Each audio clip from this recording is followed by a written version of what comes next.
Can you provide an introduction to who you are here at ASU?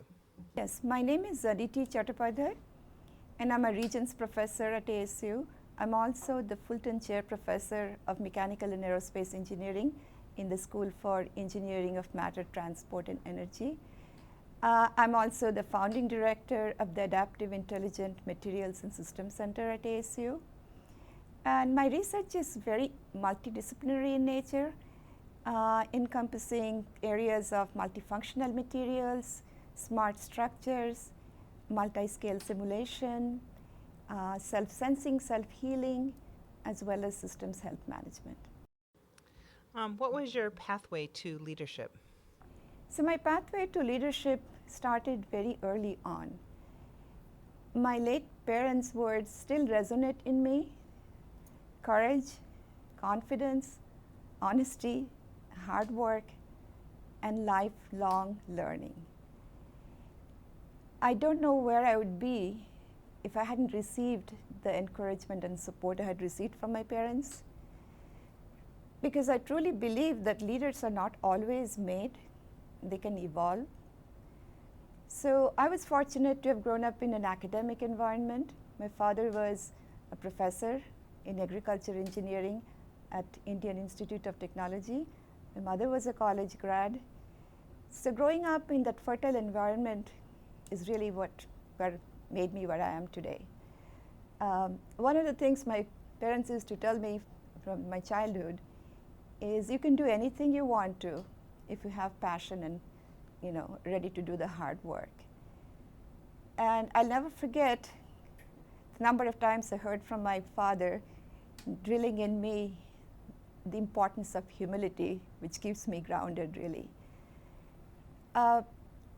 It was a very positive atmosphere, and gender was never an issue. And education meant not just excelling in classroom. So I was interested always in physics and math, but I also liked literature and history. So my parents encouraged me to participate in competitions of writing essays, doing debates, extempore speeches, and so on. And later on in life, I found that to be very useful, especially when making presentations and addressing questions from aggressive audience, pretty much all men. So that was a very important element of my professional life.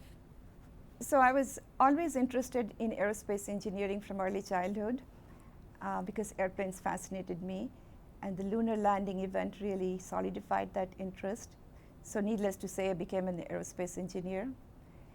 And since then, the best way to describe my professional journey, that it's been an awesome ride.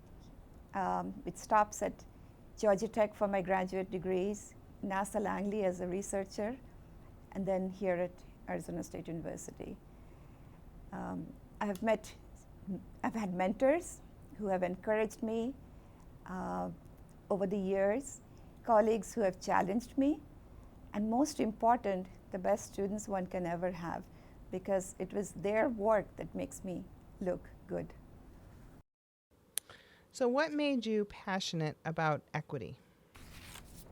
So equity, in my mind, is fairness and treating people with respect.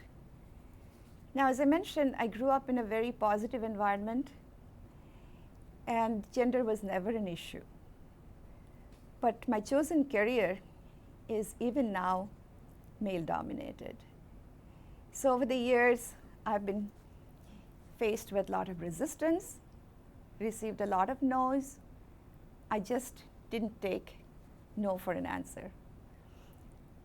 I always like to tell this funny story. When I was a freshman in aerospace engineering, it was my first day, and as I was going up the stairways, I noticed the words, "Aerospace engineering is not for women," written on the wall. I was mad, I was upset, but what I did is I took out a handkerchief and deleted the letter W and the letter O and went on my way. Needless to say, they didn't pester me after that. But most important though, it opened my eyes to the biases that exist about women in engineering. Throughout my professional life, my husband has been my biggest supporter. Mine is a Sun Devil family. My husband is a program chair of engineering at ASU Polytechnic. My son is a mechanical engineering major here.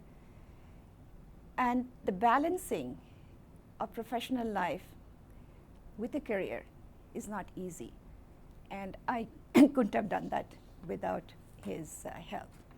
Now, I've worked at NASA, and when I was working at NASA, I worked with some of the top scientists, worked with industry and the US Army. And I never really felt intimidated by the fact that I was the only woman in most of these meetings. And I believe that it's my work, my level of engagement and professionalism that earned the respect.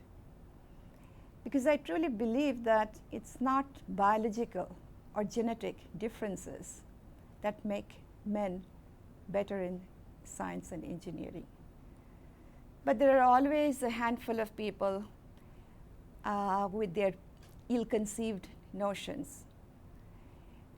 And I've encountered my share of them, but it's only made me stronger. Because after all, 50% of the world's population is women. And imagine if each one of them can contribute. When I was, after NASA, I came to ASU, and I've been here for 29 years. So I really had a very positive experience. I've had people in my department, people in the dean's office, people at the office of the vice president who were always willing to listen to me and provide me with the support I needed. So I'm very grateful to those individuals.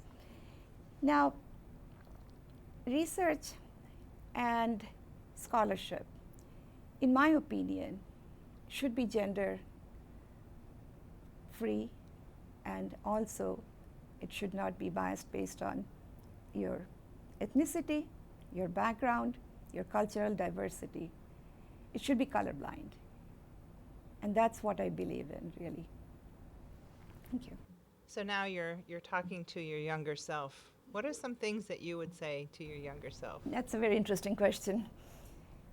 Probably that the world is a very diverse place, and be ready to be surprised at times. Be patient with the folks that do not really appreciate what we can offer. And just remember that progress cannot be made easily. It needs patience. We cannot rush to it. So just be patient. How do you see your current role in supporting equity? So again, I try to think of equity which goes beyond gender. So in my opinion, it's supporting the person who is being constrained not due to his lack of or her lack of merit, but other factors. Because advancement in research and academics should be gender-free, color-free. So the main thing is, what I try to do is, at the core of everything is an atmosphere which is accepting, encouraging. You should be willing to listen, be cooperative. I get students from all over the world, very diverse group of students. And what I try to do is create a very safe and friendly atmosphere for them. I have students who are, come from countries where they cannot really speak English properly.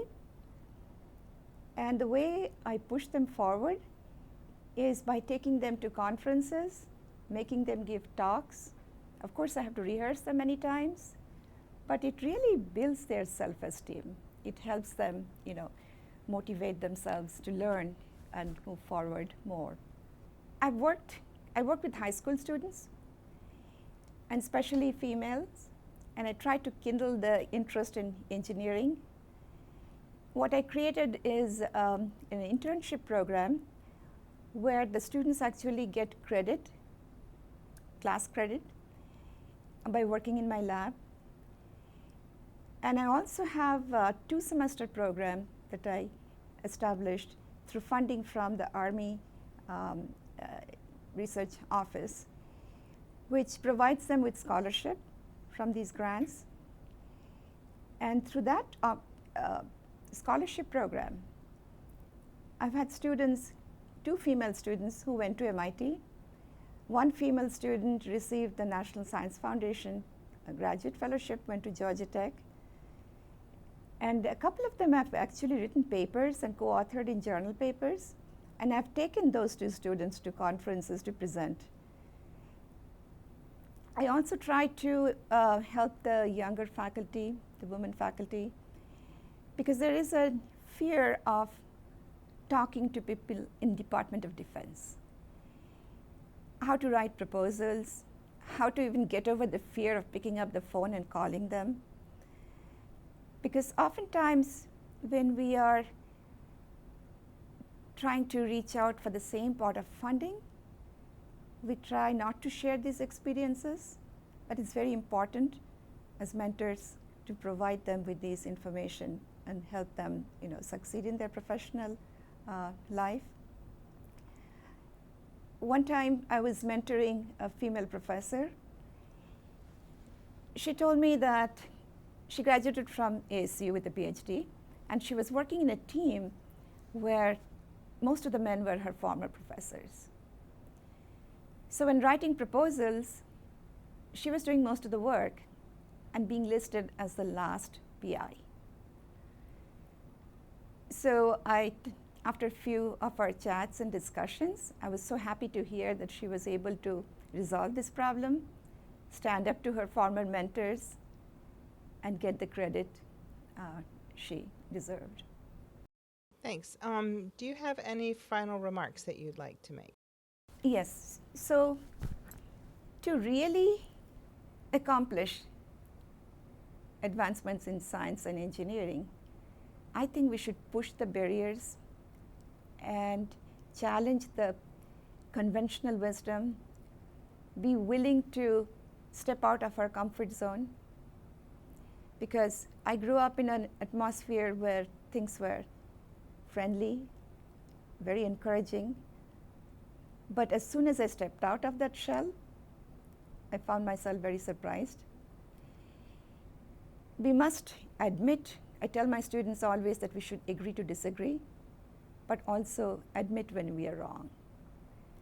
And we should be willing to listen to or admit or be open to differences. Because after all, the core of everything is that if each one of us can participate in these discussions and towards progress, I think it will make us better people and the world a much better place. Thank you.